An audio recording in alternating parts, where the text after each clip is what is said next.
In terms of policy position, you've had the PS, we have the CEO of Social Health Authority. We recognize clinical officers as clinical officers. You know, they will be registered. You know, you can't tell churches to be registered and an imam. You know, imams will be registered by NCCK. Clinical officers will be registered by the Clinical Officers Council. Doctors are registered by the Kenya Medical Practitioners and Dentists Council, as per the KMPDC Act. Nurses by the Nursing Council of Kenya are the ones that register them. So it's just step by step.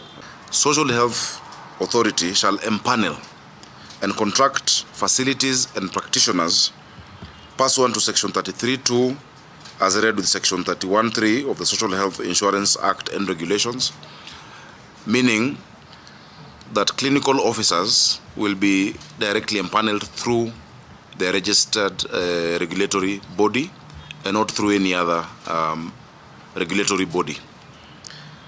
The authority shall henceforth pay share benefits to the said licensed facilities and practitioners by the Clinical Officers Council. The Clinical Officers Council is the body that registers clinical officers and regulates them. Earlier, the position had been that clinical officers and all other cadres go through the KMPDC, which is the Medical Practitioners and Dentists Council. But we have agreed that every cadre will go through the regulatory body, and that was the biggest issue. In view of the aforementioned resolutions, we call upon the Kenya Union of Clinical Officers to call off the ongoing strike to ensure service delivery in county facilities and in all facilities do not grind to a halt. We had a meeting last week where we discussed the major issues.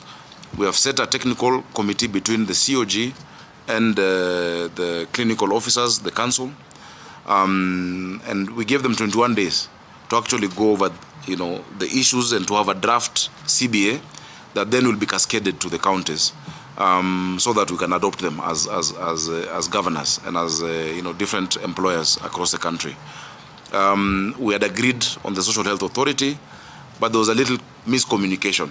That they thought that we've moved back on our word, and that's why today, even this statement, I am signing in front of you, and the PS is going to sign as well in front of you, so that you can show our clinical officers that we care and that we mean our word.